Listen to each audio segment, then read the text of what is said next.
ओम श्री लक्ष्मी नारायण जी नमः। सुख सागर चौथा स्कंद 7वां और 8वां अध्याय, दोनों छोटे छोटे अध्याय, दोनों पढ़ेंगे आज। महादेव और ब्रह्मादिक देवताओं का दक्ष प्रजापति की यज्ञशाला में जाना।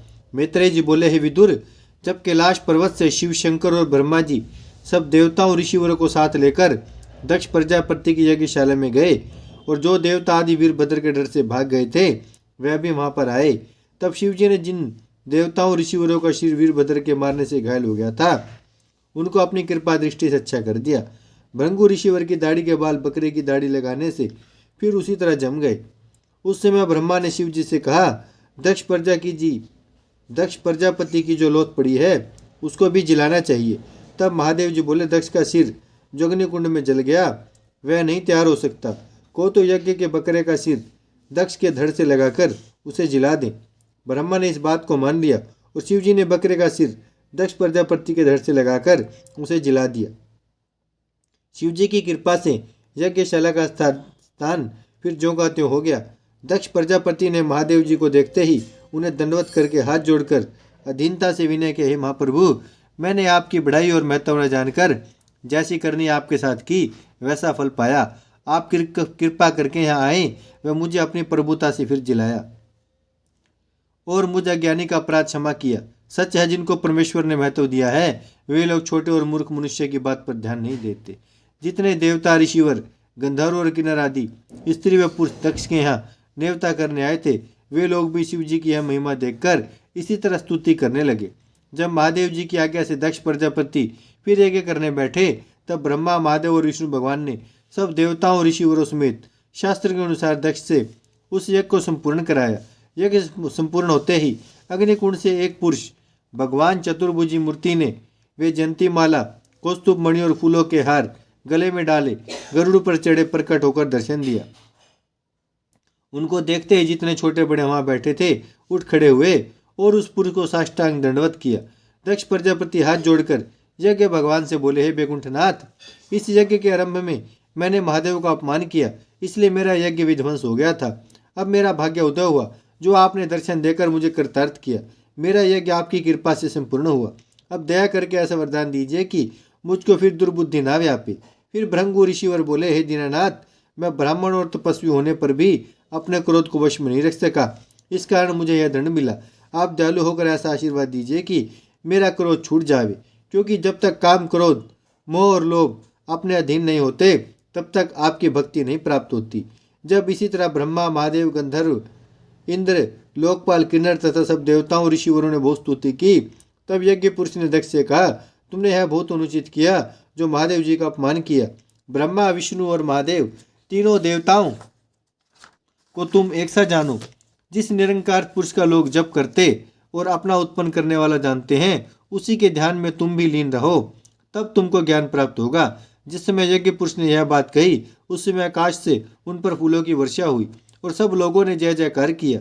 तब यज्ञ पुरुष सबको इच्छा पूर्वक वरदान देकर बैकुंठ को पधारे और ब्रह्मादिक देवता व ऋषिवर भी अपने अपने स्थान को गए। दक्ष प्रजापति उस दिन से शिव जी को अपना ईश्वर जानकर उनकी सेवा करने लगे। इतनी कथा सुनाकर मैत्रेय जी बोले कि हे विदुर, धर्म की मृष्या नाम स्त्री से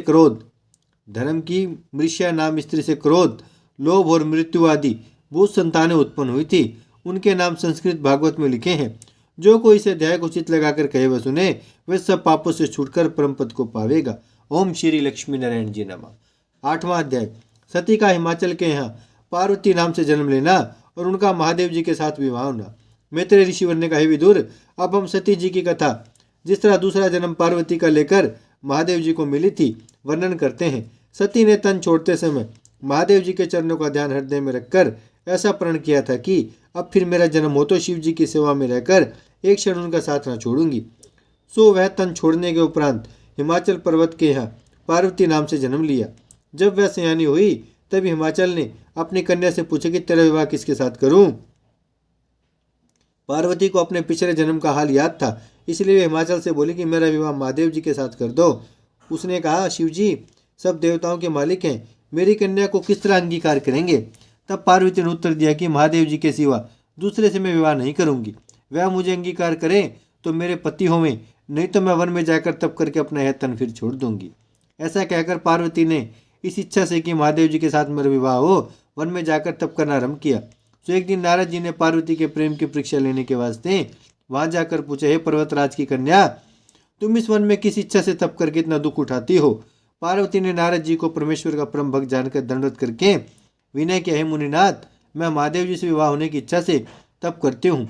यह वचन सुनकर नारद जी बोले, पार्वती, तुम बड़ी बोरी और मूर्ख हो। शिव जी अपने शरीर में राख व धूलि लगाए, सांप में बिच्छू लपेटे, मुंडों की माला गले में डाले, भूत व पिशाच अपने साथ रखते हैं। उनको देखकर मनुष्य हमारे डर के भाग जाते हैं। तुम उनसे विवाह करने की चाहना क्यों करती हो? यह बात सुनकर पार्वती ने कहा, वे कैसी अवगुणों से भरे हों, पर मेरा चित्त उन्हीं से प्रसन्न है। ऐसा सुनकर नारद जी फिर बोले कि हे पार्वती, इंद्र, गंधर्व, कुबेर, वरुण आदि अच्छे अच्छे देवताओं को तुम क्यों नहीं चाहती हो? यह वचन सुनते पार्वती ने हंसकर कहे, मुनिनाथ, मन एक है, दो चार नहीं होते। सो मेरा चित्त शिव जी के चरणों में लगा है, वहां से हट नहीं सकता। मेरी इच्छा शिव जी पूर्ण करेंगे, दूसरे की चाह मुझको नहीं है। यह बात सुनकर नारद जी बहुत प्रसन्न हुए और पार्वती को आशीर्वाद देकर बोले, तुम्हें महादेव जी अवश्य मिलेंगे। तुम किसी के कहने व बुलावा देने में मत आना।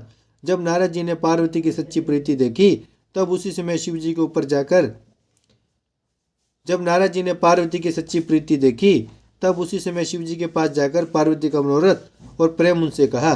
जब महादेव जी ने सुना कि सती हिमाचल पर्वत के घर जन्म लेकर मेरे साथ विवाह होने के लिए तप करती है, तब उन्हें भी प्रेम उत्पन्न हुआ।